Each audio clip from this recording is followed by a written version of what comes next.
Surya est la demeure du dieu Shiva, tenant un trident dans sa main droite. Shiva représente la volonté divine et le dessein de Brahman, celui dont rien ne peut être dit. L'Inde est la demeure de Brahma, le principe de l'intelligence. C'est le territoire où l'homme en état d'exil s'efforce avec intelligence de remonter vers sa source originelle. Le long du Gange, à 5 heures de voiture de Delhi, la cité Haridwar est le portail des dieux. Le long des berges, on rencontre toutes sortes de pèlerins, de mendiants, des ascètes shivaïstes, des sages, des pèlerins.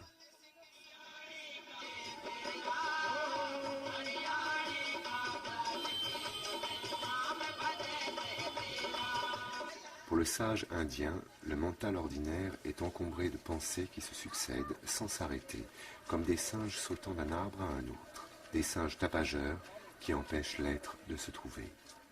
Par le silence mental, le moine renonçant plonge en lui-même.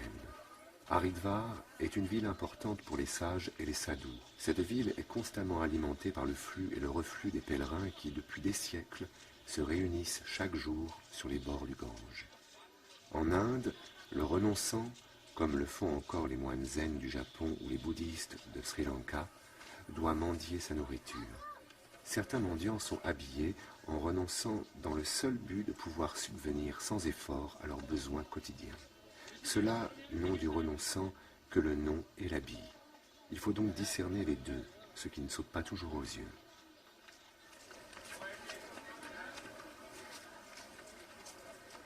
À l'origine, Haridwar est appelé Gangadvar dans le poème sacré le Mahabharata, ce qui signifie la porte du Gange. Ici se trouvent quelques temples d'une grande importance pour les hindous. C'est ici que les Devas, les dieux et les Asuras, les démons, étaient en perpétuel combat pour obtenir le nectar d'immortalité. Le résultat fut qu'ils finirent par en briser le pot et que le nectar tomba à 4 endroits aujourd'hui sacrés, dont Haridwar. Allô, Dieu, tu es là? Réponds-moi, s'il te plaît, réponds-moi, Dieu. Nombreux sont les temples et les ashrams à Haridwar, et chacun doit faire sa propre quête selon ses aspirations et son karma. Mais à travers les formes infinies de la divinité, c'est Brahman, le Dieu unique qui est toujours adoré. On sait que toute la structure éthérique et spirituelle d'une région a son reflet dans l'homme et inversement. On a situé dans l'Inde, le long du Gange, et dans l'homme, 7 centres d'énergie appelés chakras. Une ville a aussi ses propres centres, de même qu'un fleuve.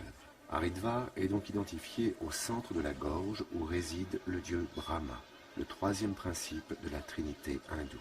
Haridwar correspond pour le yogi au retrait des sens, l'intériorisation, appelée en sanskrit pratyahara. Gaumukh, la source du Gange, est associée au sommet du crâne et reliée à Shiva, le 1er principe. C'est dhyana, la méditation sans pensée. À Bénarès, la cité du cœur, le futur sage possède la vision et l'aspiration, mais il est considéré comme un pèlerin en perpétuelle recherche de lui-même. Il écoute les sages, les conseils des pandits, cherchant le précepteur spirituel qui sera le sien et fréquentera les ashrams.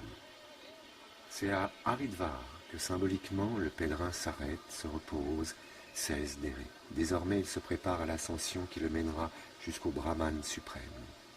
Sa remontée le long du Gange jusqu'à Gaumukh, la source suprême, se fera à pied. Ce n'est que le miroir vers la lente remontée vers le soi. En associant Haridwar avec le centre de la gorge, effectivement, c'est à partir de cette gorge que le Gange inonde l'Inde et la fertilise, de la même manière que le centre du larynx et sa glande thyroïde ont une influence prédominante sur la santé du corps et l'apparence corporelle. L'eau sanctifiée qui se trouve ici possède, dit-on, de rares pouvoirs. On en emporte dans toutes les régions d'Inde et on l'utilise seulement lors d'occasions exceptionnelles. Tous les ans, vers le 20 juillet, c'est la fête de Shiva où les pèlerins affluent, dont beaucoup à pied. Haridwar attire aussi bien les adeptes de Shiva que ceux de Vishnu. Cette porte qui mène au haut lieu doit pouvoir satisfaire les deux tendances. Dans un texte sacré des Upanishads, on lit « Le sage est sans signe visible, sans but visible, tel l'insensé, l'enfant. Il est le poète, mais il doit, comme un muet, montrer le soi aux hommes par sa seule vision du soi. Certains pèlerins se sont installés sous les arbres, dans des petites cabanes faites de vieilles toiles, de chiffons, de branchages, de tôles, bref, de tout ce qu'on peut trouver dans un terrain vague. Mais pour un véritable renonçant, il est interdit de dormir durant la journée, même pendant les fortes chaleurs. Toute l'énergie du pratiquant doit être concentrée dans sa pratique spirituelle. Il n'y a pas de temps à perdre. Le renonçant doit mendier sa nourriture. Il boit l'eau du Gange pour se rafraîchir, à l'instar des animaux, des singes, des vaches sacrées.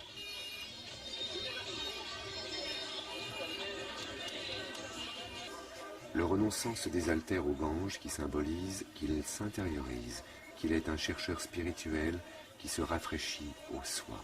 Et dans sa quête de Dieu, c'est Dieu lui-même qui lui donnera son divin nectar au fur et à mesure que sa soif s'agrandit. Cet adepte de Shiva porte un trident sur le front et va le dessiner sur son bras. Après un bain d'eau glacée, chacun, avant de faire sa méditation ou tout autre travail spirituel, applique sur son front et parfois sur le corps la marque de sa foi. Cette marque se nomme tilak. Ce rite est le vestige d'un acte occulte consistant à éveiller le Shakti, qui est l'énergie divine, au moyen du toucher et de la récitation du mantra. On éveille ainsi les forces qui demeurent dans certaines parties du corps, transformant le grossier en subtil.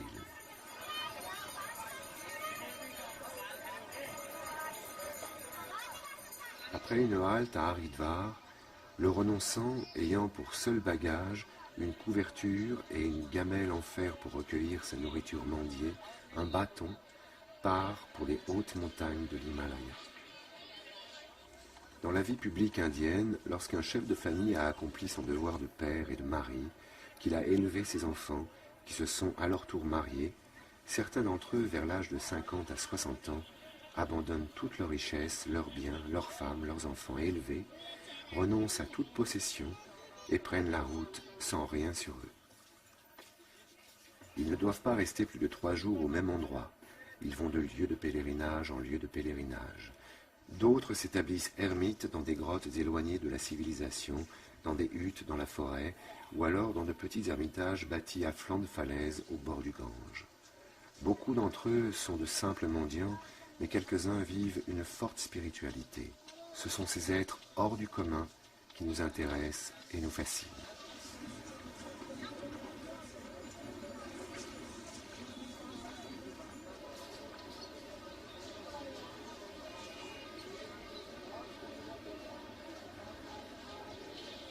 Les ermites, les sadhus, les sannyasins, les renonçants, les sages sont tous des vocables pour désigner ces hommes de lumière qui ont quitté leur vie terrestre pour aller dans cette vie au ciel qui est déjà sur cette terre.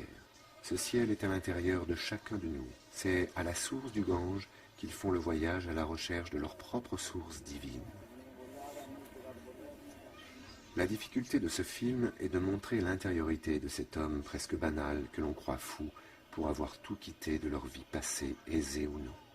Certains d'entre eux, à l'intérieur d'eux-mêmes, sont baignés d'une lumière que le profane juge inimaginable ou inexistante. Si les yeux sont le miroir de l'âme, alors nous voyons dans les yeux de ces hommes des milliers de soleils tournoyés dans leur regard malicieux. Avant d'en arriver à la libération finale, les renonçants peuvent avoir et ont souvent de rudes épreuves à franchir.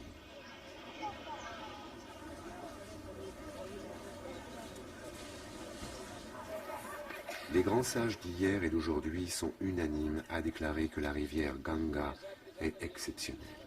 Son eau possède un véritable pouvoir purificateur et même libérateur. Pas étonnant donc que le pèlerinage le plus difficile soit le fameux Ganga Pradakshina.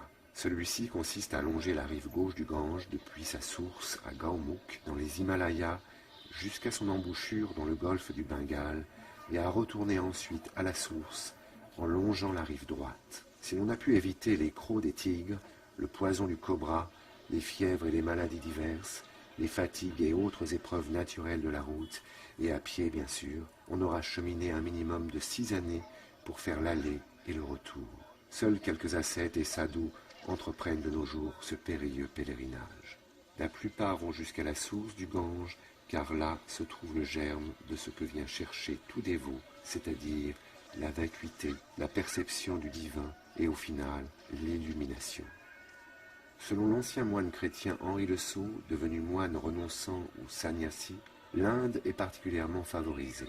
Entre tous les peuples de la terre, l'Inde semble avoir reçu de la divine providence une mission privilégiée. Il semble qu'un message lui a été confié, un message à porter dans le monde et à proclamer au travers des temps. Témoignages et messages qui portent sur la primauté du mystère de Dieu par rapport au mystère du créé, sur la valeur unique de ce qui ne passe pas, l'éternel, le spirituel, la vie au-dedans, témoignages et messages surgis en son fond d'une expérience unique du suprême. La grâce de l'Inde est essentiellement une grâce d'intériorisation conduisant à l'unité. En effet, l'Inde est le lieu des racines, le berceau des premiers balbutiements. Selon l'indianiste Alain Daniello, l'Inde désigne le musée de l'histoire du monde, de la plus fondamentale des religions, antérieure à l'hindouisme védique, à la religion grecque, au zoroastrisme, à Abraham. Cette religion antique apparaît comme l'aboutissement des efforts de l'homme pour comprendre la nature de la création, s'intégrer dans l'œuvre du Créateur, coopérer avec lui.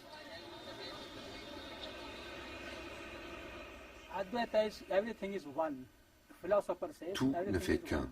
Les philosophes ont dit que tout ne faisait qu'un. Le deux n'existe pas. Des questions telles que qui est Dieu, qu'est-ce que l'esprit, qu'est-ce que la nature et la création, sont un moyen d'expliquer par l'esprit la réalité des choses aux gens.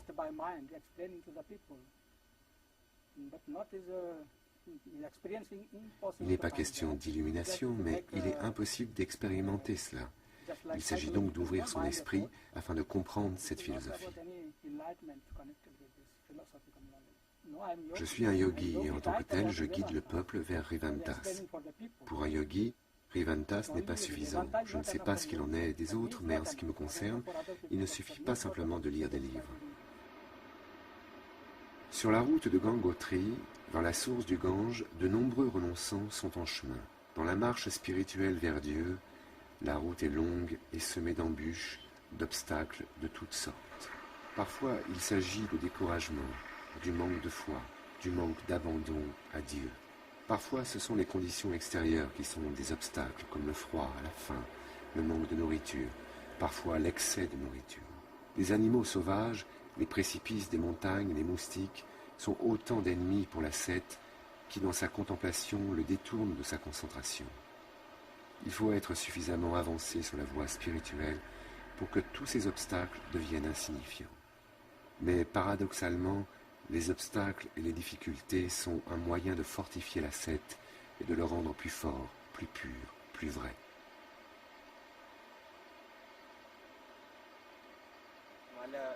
L'Himalaya est l'endroit idéal pour la méditation.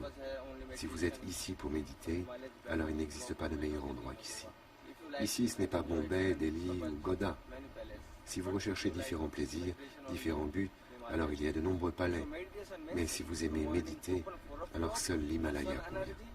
On est beaucoup plus ouvert à la méditation à 4 heures du matin, car il n'y a pas d'interférence due aux énergies du soleil, de la lune et des étoiles.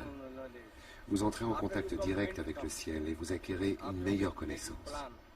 Puis le vent se réveille et vous apaise.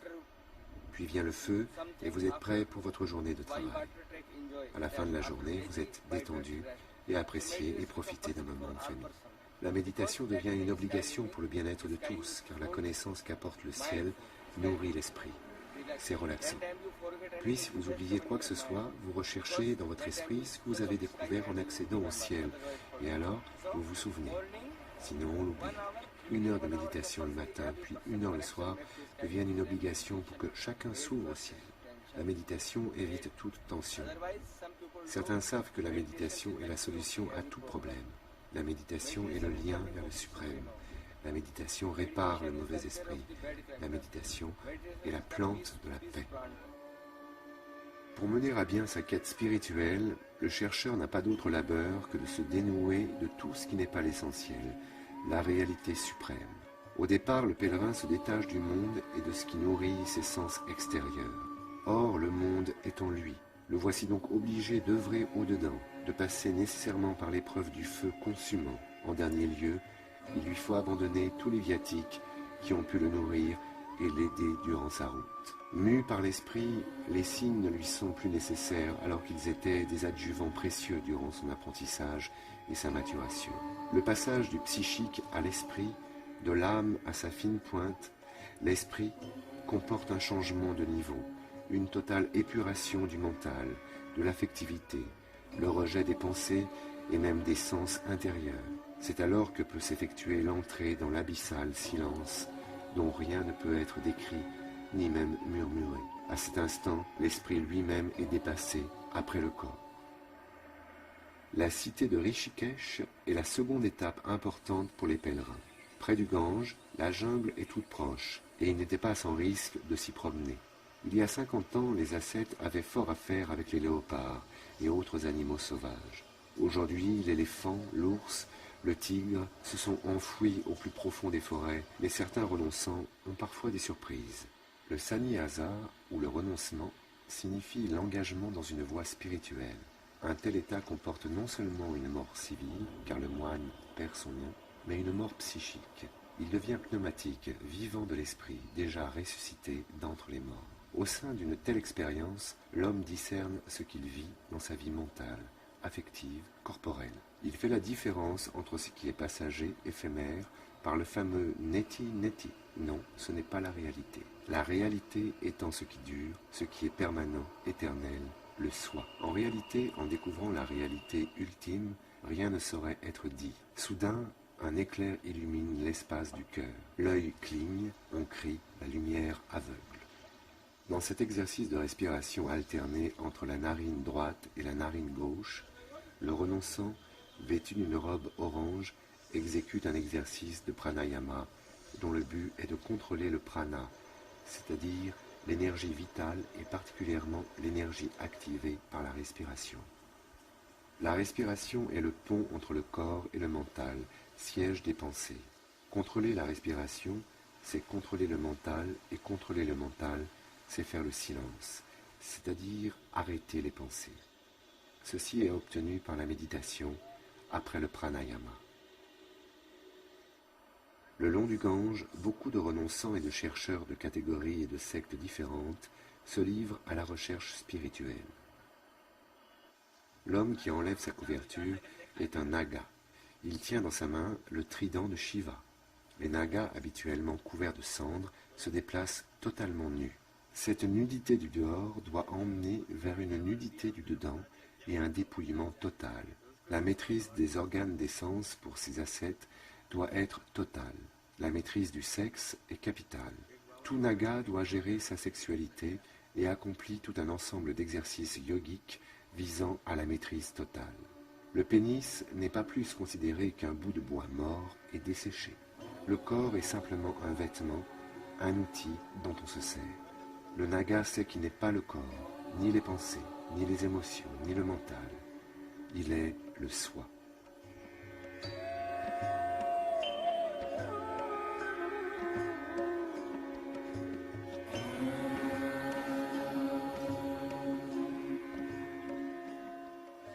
Om Namo Narayana.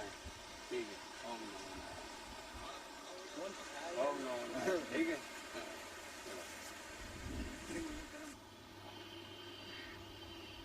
Right now, after he's come here, make meditation, yoga, itself very nice man. Baba, nom qui désigne bon nombre de sadhus, dans sa promenade rencontre ses compagnons de route. Rishikesh, la cité des rishis, des sages, est à 25 km d'Haridwar et la deuxième porte du Gange. Selon la tradition locale, cet endroit tire son nom du fait qu'un ancien rishi, nommé Rebaya, se rendit maître de ses sens. Depuis l'aube des temps, cette région forestière est un des endroits favoris des méditants et des ascètes. Ici également, Ganga est la déesse que l'on vénère, et tout l'essentiel de la vie religieuse est concentré sur les rives du fleuve sacré. Les 460 mètres d'altitude confèrent à ces lieux une fraîcheur tout à fait propice à la méditation. Les shivaïstes de l'Inde portent le trident sur leur front. Le trident est le symbole de la matière, de l'homme qui subit le karma de l'expérience terrestre. Puis il devient l'emblème de l'homme qui s'élève vers le sommet. Le yogi shivaïste évoque toujours la rigueur et l'austérité d'un ascétisme rigoureux. Par le japa, qui est la répétition de son mantra ou du nom de Dieu, en utilisant son chapelet, le méditant se concentre et fixe son attention sur le mantra. C'est dharana, la concentration. Quand l'attention est fixée sur le mantra, le mental ne vagabonde plus et la paix de l'esprit s'installe. La prochaine étape est dhyana, la méditation sans pensée. La paix devient plus profonde. Dhyana est la 7e étape dans l'Ashtanga Yoga. L'Ashtanga désigne les 8 piliers, les 8 étapes du yoga. Le but du yoga est la libération finale par l'entrée dans le samadhi.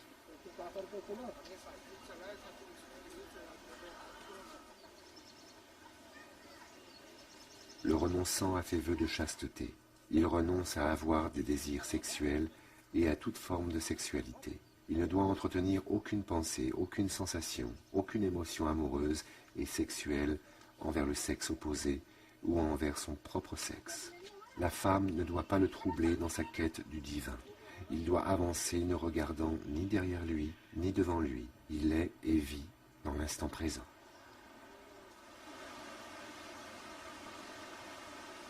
Swami Shivananda Tapasya Smriti Kutir, Sri Swami Shivananda's birth centenary year.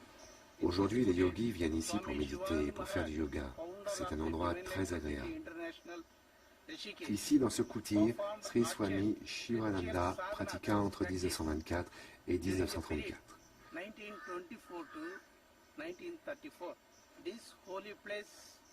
Cet endroit est aujourd'hui un lieu de pèlerinage pour ses nombreux adeptes et yogis.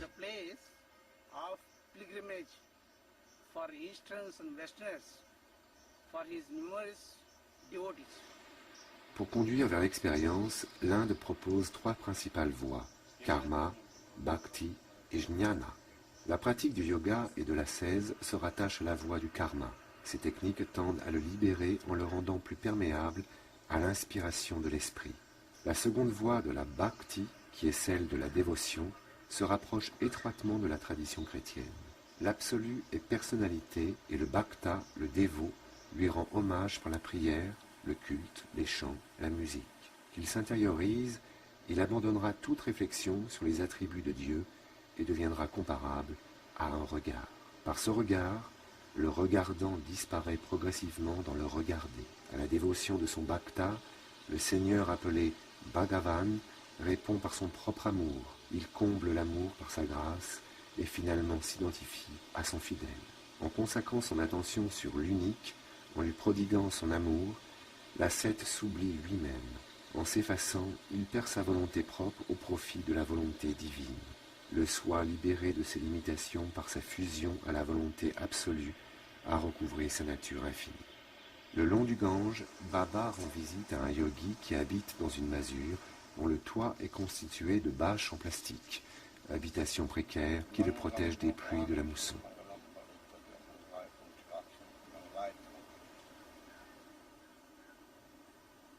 Dans le Hatha Yoga, par les asanas, les postures, le pratiquant, en se rendant maître de son corps, se rend maître de son mental. Quelques disciples ont rendu visite au maître. La rencontre du gourou, c'est la rencontre essentielle, le tournant décisif dans la vie d'un homme, qui ne se fait qu'une fois dépasser les sphères des sens et du mental. Nous sommes au plan de la non-dualité originelle. Car le gourou n'est pas seulement un homme instruit sur le plan intellectuel et versé dans les Écritures. Il doit être fixé en Brahman, en Dieu, être Brahmanishta, c'est-à-dire avoir découvert lui-même au plus profond de son cœur cette lumière intérieure, irradiante au centre même de son être, qui brille au-dedans comme au dehors et qui fait resplendir toute chose de la splendeur même de l'Atman, du soi.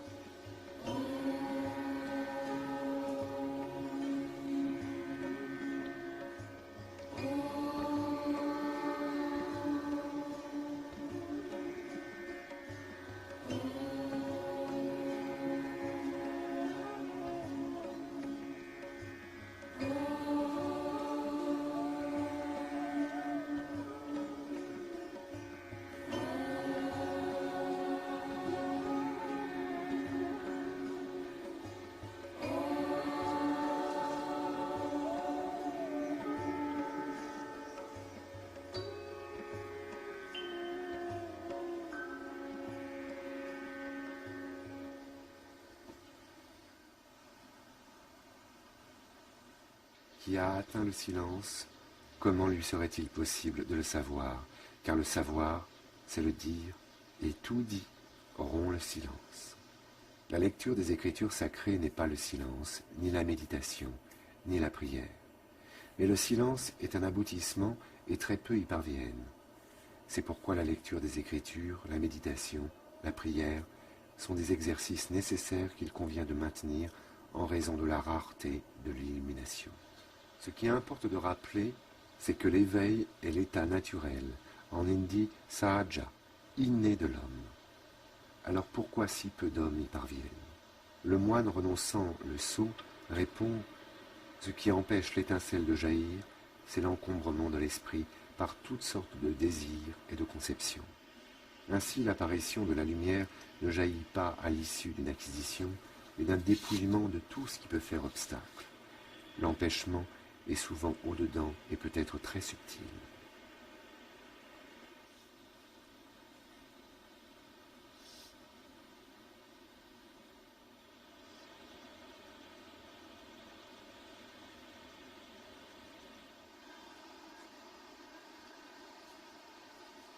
Les originalités des hommes correspondent aux couleurs des fleurs, à leurs parfums, aux différents chants des oiseaux. Et c'est là un merveilleux concert. Or, l'important pour l'homme, c'est d'être relié à son intériorité, son soi, à son royaume, à son centre de lumière et d'amour. Tant que l'homme vit dans la manifestation, dans la dualité, il ne répond ni à son destin d'homme, ni à sa vocation propre. Et ce qu'on appelle monde désigne ce qui est séparé, non relié, ce qui n'a pas encore enduré sa source.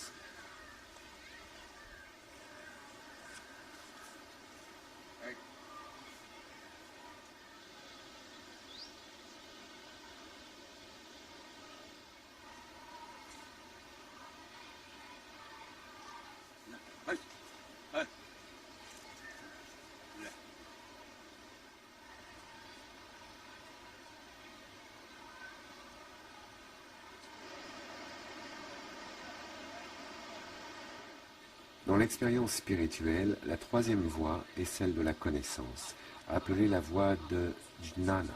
Elle est indépendante des signes, qu'ils soient d'ordre culturel ou conceptuel.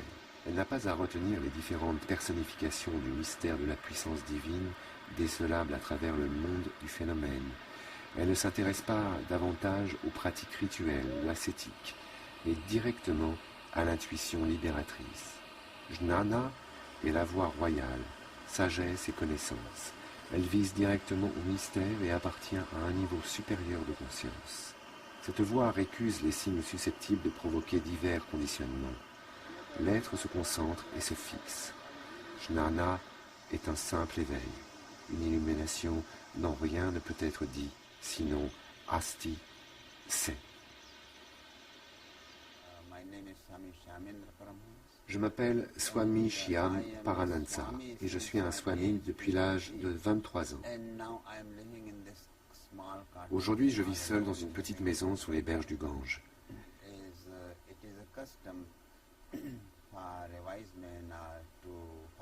Les mages, ainsi que ceux recherchant une élévation spirituelle, ont pour coutume de vivre sur les berges du Gange, à proximité, là où les vibrations sont les plus intenses. Cet endroit étant considéré comme très fertile pour l'évolution spirituelle, c'est pour cela que je reste si près du Gange. De plus, j'aime et je connais l'histoire de ce fleuve.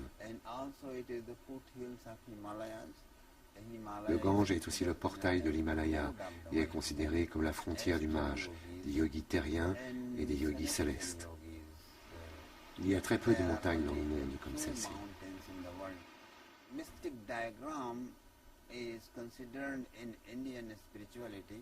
Dans la spiritualité indienne, le diagramme mystique représente le développement de la vie en un triangle, qui est utilisé dans un type de méditation particulier.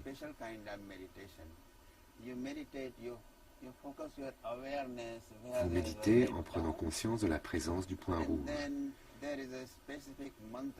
Puis un mantra spécifique. Il y a plusieurs types de diagrammes mystiques et chacun possède différents mantras. Votre conscience se connecte à ce diagramme par le biais du mantra. Puis subitement, vous prenez conscience que quelque chose commence à changer en vous.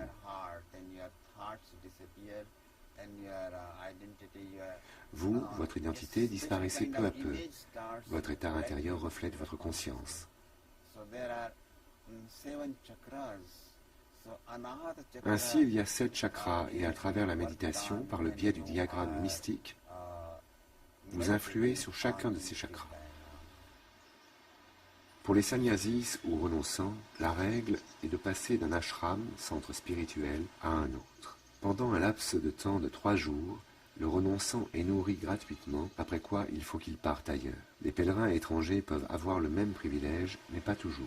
Pendant les 4 mois de la saison des pluies, beaucoup de sannyasis déménagent pour revenir à la belle saison, à cause des conditions difficiles, comme la malaria, les serpents qui sortent de leurs trous gorgés d'eau. Baba rend visite à Swami Shamendra, qui vit toute l'année dans sa petite maison de pierre au bord du Gange. C'est un renonçant sédentaire.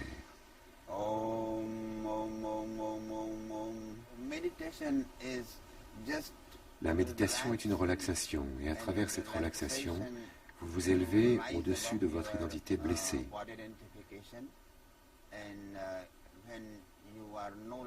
Et en surpassant votre esprit, vous pénétrez dans des niveaux de plus en plus profonds de votre conscience.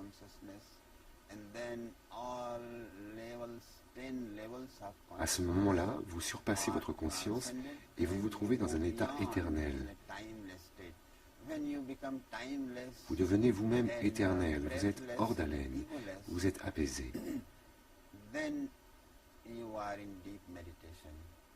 Vous êtes ainsi en méditation profonde. Je ne me souviens pas de tous leurs noms, mais William Young a dit dans sa littérature psychologique que le subconscient n'est qu'un dixième de la conscience, que l'inconscient est un autre dixième de la conscience, etc.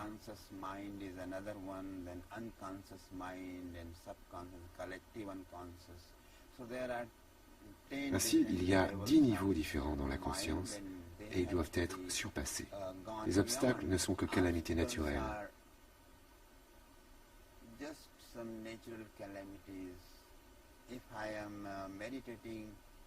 And some bug bites. Si je médite et qu'un insecte me pique, ou si en hiver un vent glacial s'abat sur moi, alors ces événements sont des obstacles.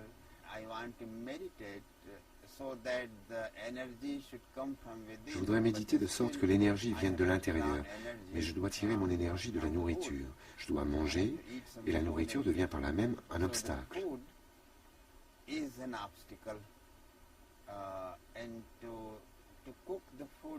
Le fait de devoir préparer ma nourriture est aussi un obstacle, car cela me fait perdre du temps, de même que les faits de manger et de digérer.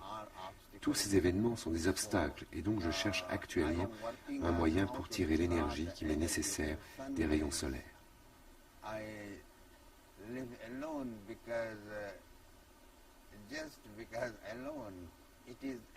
Je vis seul car la solitude permet de prendre conscience de soi ainsi que de l'unanimité qui existe entre soi et l'univers.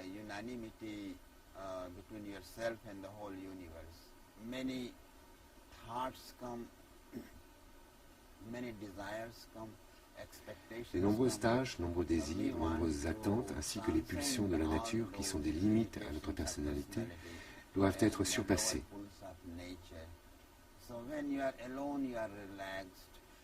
As you are in your bedroom, why you relax? Because you are alone.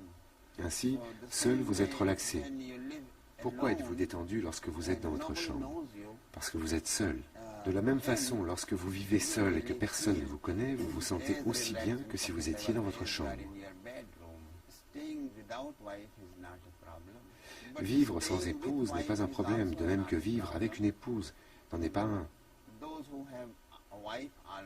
Ceux qui sont mariés ont décidé de l'être et c'est leur choix. Si vous voulez vous marier, vous pouvez vous marier.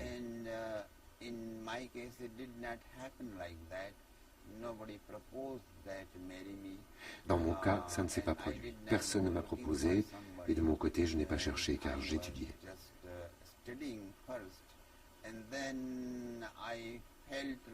Puis j'ai pensé que tout était futile et que la vie n'avait aucun sens, à moins qu'on y gagne autre chose qu'une forme de routine. Beyond this regular routine, it is not an obstacle if a wife has also the same impulse of search as yours. See? L'épouse n'est pas un obstacle à condition qu'elle partage la même quête que vous et que vos deux esprits ne fassent qu'un.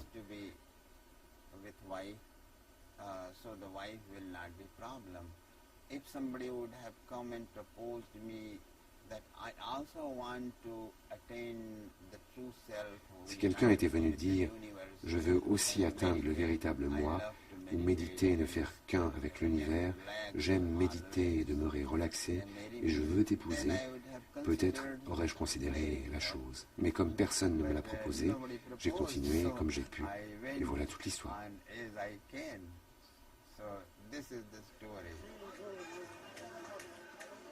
Le sannyasa, c'est le renoncement et c'est l'engagement vis-à-vis du véritable absolu, moksha, la libération ultime. La profession monastique retire le chrétien du monde, mais le lie plus étroitement encore à l'Église, passer d'un joug à un autre. Le sannyasa transcende tous les jougs de Maya, l'illusion, tout droit comme toutes obligations, libre de tout rite et tout droit canon. Le sannyasi ou renonçant Henri Le Sceau nous dit que le sage et l'ignorant, tous deux ensemble voient le monde, mais chacun d'une rive opposée. Pour l'insensé, le monde est la mesure de tout, car il est vu à l'envers, tandis que pour le sage, le monde est vu dans son endroit divin. Le sage, par définition même, a sur les choses la vue même de Dieu, car en pénétrant en soi, il s'est dissous en Dieu, il a pénétré au royaume de Dieu. Il est devenu un seul esprit avec Dieu, comme dit saint Paul. Changeant de rive, le moine sur le pont de la libération comprend aussitôt que son état coïncide avec la non-dualité appelée Advaita. Institué comme un ordre monastique, le sannyasa désigne un état de total renoncement. Chez l'Avaduta, le dépouillement n'est pas moindre, mais la lumière intérieure est telle que l'homme en qui cette lumière se réalise ne saurait se soumettre à une quelconque obligation sociale ou religieuse. Ce dernier état est privé de tout signe extérieur se référant à son choix et l'indiquant à l'extérieur.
Shiva est le créateur de l'univers. La représentation de Shiva est aussi le symbole de la grandeur de l'univers avec le soleil, la lune, les étoiles et toute autre forme d'énergie. Je n'ai aucune sorte de doute sur ce que je pratique et ce que je découvre. Je pratique le yoga car je suis en quête de Dieu avant toute autre chose. Et j'écoute à toutes les créations de l'univers avant de passer à autre chose. Je ne ferai rien d'autre dans ma vie avant d'avoir trouvé Dieu. Sanskar dit que les gens normaux qui ont ce qu'ils ont aujourd'hui ont fait ce qu'il fallait au karma avant. Mais les yogis naissent avec les mauvais et les bons karmas. Sanskara, et vous devenez libre car vous atteignez l'ultime concentration.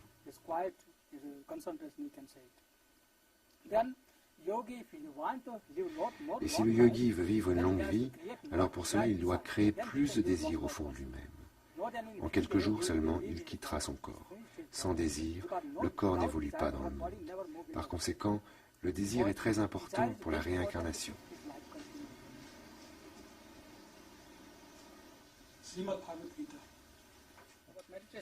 Ce livre contient beaucoup de choses très importantes concernant la méditation, sur la constitution de l'être humain, sur la constitution de sa vie. Tout depuis la naissance jusqu'à la mort.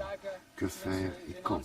Si dans une vie normale, alors quoi faire, que faire si l'on veut écouter et apprendre à connaître Dieu? Comment mourir lorsque proche du Gita Rishan, soit lorsque la mort approche?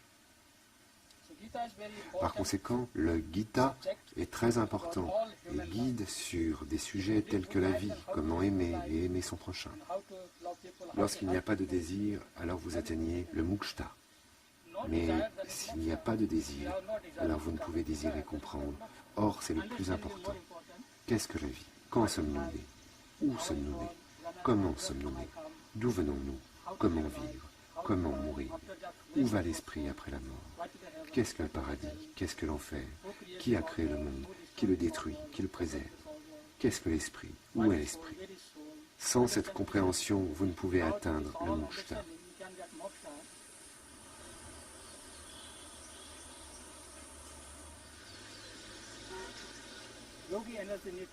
L'énergie du yogi doit s'élever, la sexualité doit disparaître et il est ainsi nécessaire d'être fermé à tout ce qui concerne la sexualité. Si vous voulez devenir yogi et rechercher Dieu, vous devez cesser toute sexualité. C'est comme envoyer une fusée sur la Lune. Si vous êtes sexuellement éveillé de l'intérieur, c'est comme une pile pour le Kundalini. Cela peut l'envoyer sur la Lune.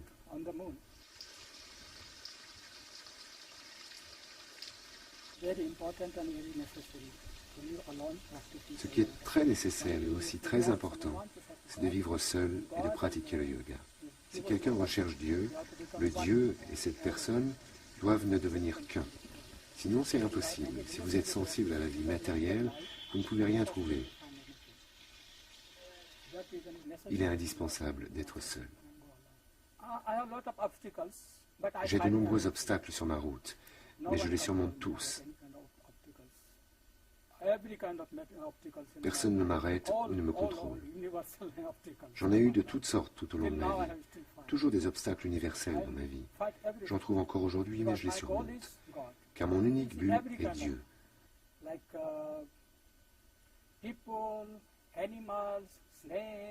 Par exemple, des gens, des animaux, des serpents, des tigres, des éléphants, ou des gens gentils, des gens méchants, toutes sortes de gens.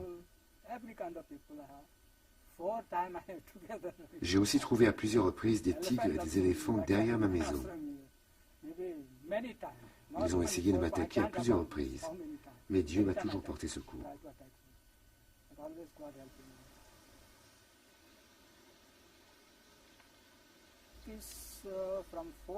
Je médite de 4 heures jusqu'à 8 ou 9 heures du matin. Mais lorsque je cherchais une technique spéciale, lorsque je pratiquais très durement, aujourd'hui, je me repose à cette heure-là car je peux dire que cela fait 40 ans que je pratique et que j'ai souffert pour atteindre mon but, mais que j'y suis parvenu. Je ressens les choses auxquelles je pense, que je recherche ou sur lesquelles je me questionne. Toutes les réponses me sont données par Dieu. Aujourd'hui, je peux dire que je suis assez content de moi. J'ai sacrifié ma vie à la quête de Dieu et aujourd'hui, je suis heureux de l'avoir fait. Toutes les questions que je me suis posées ont trouvé des réponses. Par conséquent, je n'ai désormais aucun doute en ce qui concerne la religion, une personne normale, incarnée ou réincarnée, les yogis, les sadhus. Je n'ai aucun doute concernant qui que ce soit. Je n'ai aucun doute concernant la vie et la naissance, concernant la vie et la mort. Je n'ai aucun doute concernant le paradis et l'enfer. Je n'ai aucun doute concernant la création de l'univers. Je n'ai aucun doute concernant Dieu. Si je peux tout comprendre aujourd'hui, alors tout est parfait dans ma vie. La grotte est très importante dans la méditation car vous vous asseyez dans une grande structure où le ciment vous entoure complètement. Lorsque le yogi pratique, il y a tant d'énergie qui s'évapore. C'est pourquoi la grotte est importante dans la conservation des énergies. L'énergie, c'est comme l'électricité. Ça quitte le corps tellement rapidement.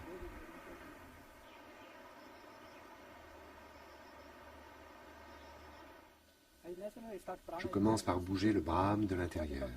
Lorsque le Brahman bouge en moi, cela signifie que je suis en méditation spéciale. Le corps commence à bouger, se purifie de l'intérieur.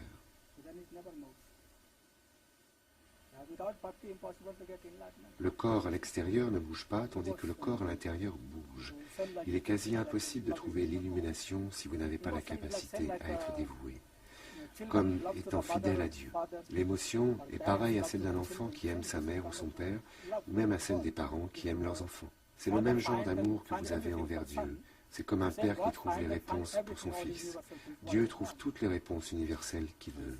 Comme Jésus a dit, « Je suis le Fils de Dieu ». C'est vrai, comme le yogi devient le Fils de Dieu. L'amour pour Dieu devient indispensable.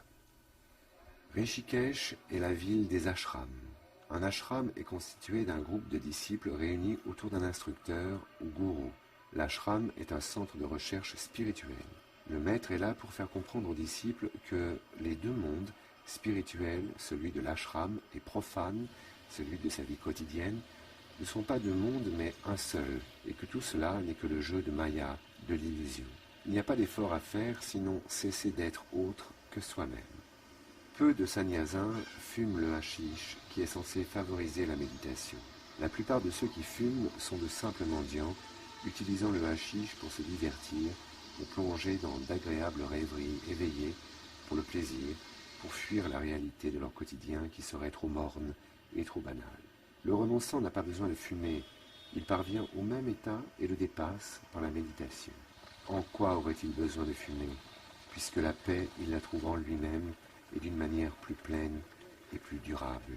Et quand il a des problèmes spirituels à résoudre, le hashish peut gêner sa concentration et dérégler son discernement.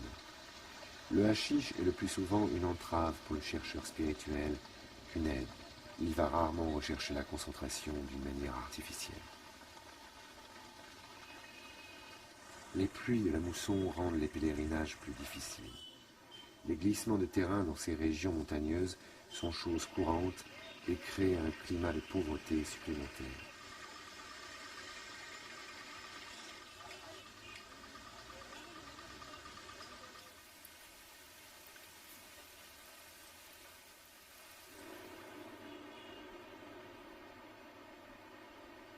Les villageois voient passer beaucoup de renonçants cheminant pour Gangotri.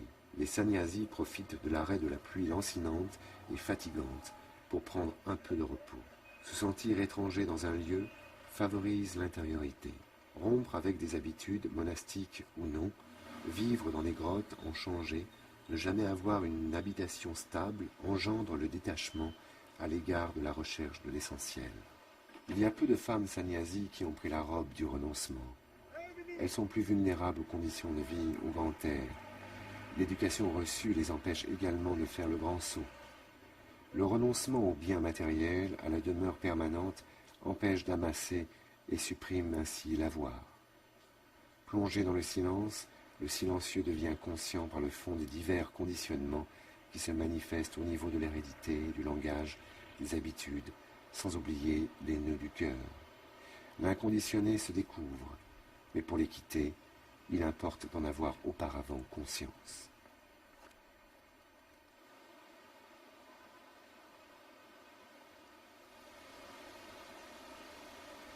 À cet endroit, le Gange est devenu un torrent. Les ablutions dans le Gange enlèvent toutes les fautes si le pèlerin a l'état d'esprit nécessaire. Mais attention, dit une tradition populaire, il faut être d'une parfaite vigilance après son bain, car les péchés se posent en embuscade sur les arbres de la berge, et lorsqu'un homme sort de l'eau, il lui saute sur les épaules.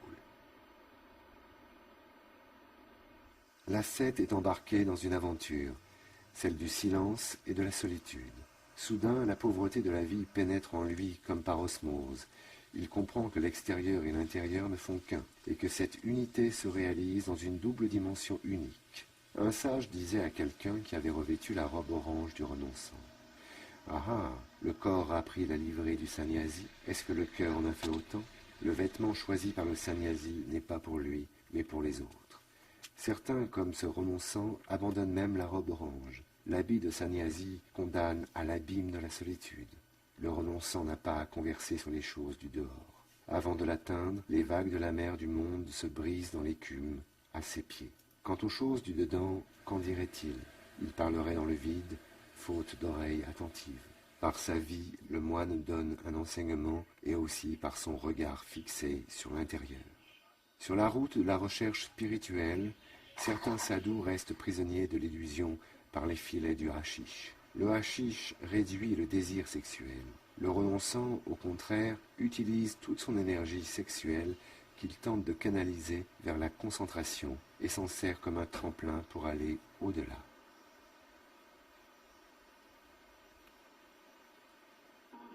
Sur la route de Gangotri, lors du pèlerinage dédié à Shiva qui se déroule à la mi-juillet, c'est l'étape nécessaire du repos. Quelques sadhus ou renonçants sont au milieu de ces pèlerins.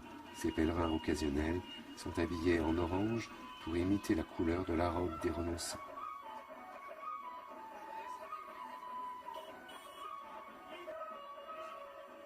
Sous des tentes aménagées pour la circonstance, on mange, on se détend. Cet ascète reste en permanence debout sur un seul pied. Il trouve un peu de repos avec son dispositif de corde pour le soutenir et alléger la pression constante sur l'autre pied.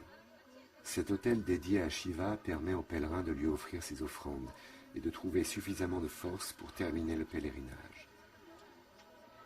L'amitié, la foi et un petit remontant comme une pipe de hashish redonneront les forces nécessaires pour repartir. Les pèlerins marchent de 30 à 40 km par jour. Ils passent la nuit dans cette aire de repos pour repartir très tôt le matin. Durant l'étape, on en profite pour laver son seul vêtement de pèlerinage et pour se rafraîchir dans les torrents. Certains font plus de 400 km avant de parvenir à Gangotri, avec comme bagage une petite besace où se trouve une gourde vide pour la remplir de l'eau sacrée du Gange.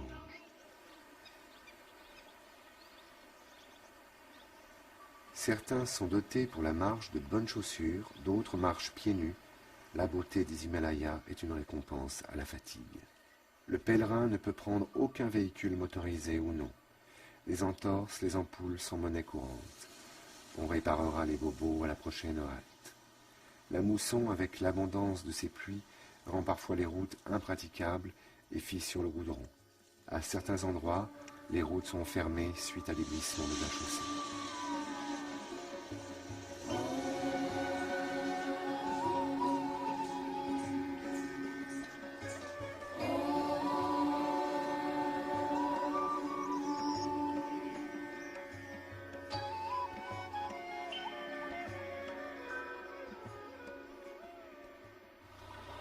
La toilette aussi est un moment de détente dans cette randonnée spirituelle sportive. La pluie ralentit toujours la progression. La mousson dure plusieurs mois et affaiblit les populations pauvres de l'Himalaya.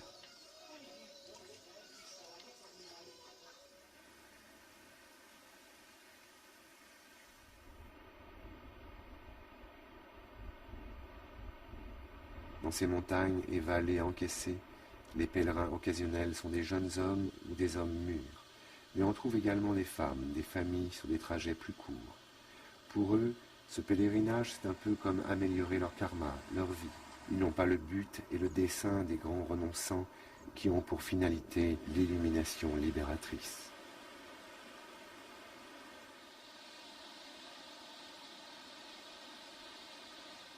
Arrivé à Gangotri, le Gange est un torrent impétueux. Ce renonçant va rester sous cet abri de cette habitation du village de Gangotri quelques heures seulement avant de repartir. Toute lecture des écritures sacrées exige une préparation, sinon le texte resterait scellé. La première condition est celle de la foi. Et qu'est-ce que la foi sinon ce sens intérieur qui fait pénétrer obscurément l'esprit dans les profondeurs de soi? C'est une foi dont la flamme intérieure sera allumée au feu d'une expérience profonde. Un lecteur des Écritures dépourvu d'expérience peut les transmettre à autrui. Il lui suffit de répéter les paroles. Et celui qui les écoute les recevra comme un savoir d'école et rien ne sera modifié en lui. Seul peut transmettre l'expérience l'homme qui l'a lui-même faite. On pourrait le comparer à celui qui, ayant reçu la brûlure du soleil, aurait un teint hâlé. Et ceux qui le verraient diraient à son propos « Voici quelqu'un qui a fait l'expérience du soleil ». Les Upanishads, textes sacrés hindous, précisent que rien de ce qui est créé ne peut atteindre au non créé. C'est pourquoi il vient un moment où les écritures pourront être abandonnées. D'où cet Upanishad lit, étudie et sans cesse médite les écritures. Cependant, une fois que la lumière a brillé au-dedans de toi, laisse-les tomber comme on laisse tomber le brandon qui a servi à allumer le feu.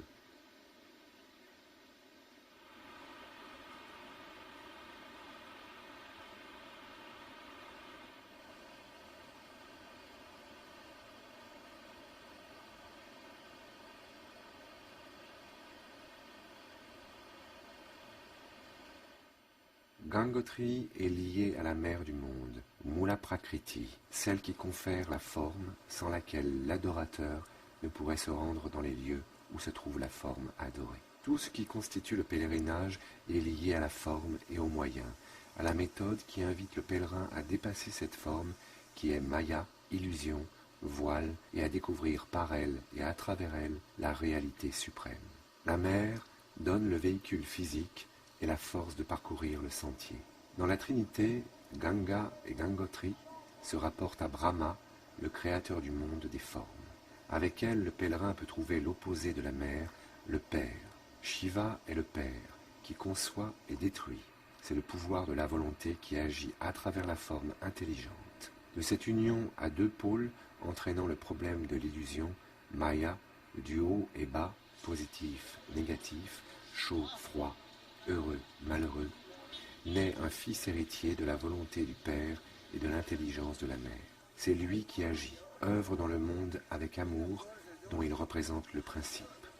Ce fils, c'est Vishnu, le conservateur et le principe de la conscience. Le vrai pèlerin est ce fils prodigue qui désormais s'efforce de retourner à la maison du Père, nommé Parabrahman, manifestant son intelligence à Gangotri. La plupart de ces sadhus qui mendient ne sont en réalité que de simples mendiants, profitant du statut de renonçant pour se la couler douce, vivre aux frais de la collectivité. Il y a des jours, cela rapporte bien. Mais là, nous sommes loin du noble but des renonçants, de leur quête. La recherche de Dieu exige de passer par des méandres, des instants de lumière et d'obscurité, de joie et de détresse, de paix et d'angoisse. L'ermite est favorisé par rapport aux autres hommes. Non distrait, il se tient à l'écoute du dedans, conscient de son destin. Henri Le Sceau peut écrire « Tu es plus profond et plus réel que tout ce que tu peux percevoir, imaginer ou concevoir. Tant que tu te perçois ou que tu te conçois, tu n'es pas encore atteint. Tu vis en la superficie de toi. » Le moksha, la délivrance, c'est d'atteindre le centre de toi. C'est le mystère de Dieu. Le ciel est au fond de ton cœur. Ciel n'était qu'une façon de te faire comprendre que tu es toi-même, au-delà de toi-même, ineffablement. Les renonçants vivent pour certains dans un ashram ou alors dans des grottes isolées aux alentours. Ils descendent parfois au village pour mendier de la nourriture ou acheter du thé ou autre bien nécessaire. Cela sous le regard des villageois qui leur vouent un grand respect. Gangotri est le lieu précis où le sage Bhagirata s'assit pour méditer 5500 ans. Tous les yogis ne sont pas des renonçants, mais on n'aperçoit guère les vrais sannyasis qui se cachent dans les nombreuses grottes de la région. La vie solitaire en grotte est une expérience difficile et périlleuse pour esprit faible qui n'a pas encore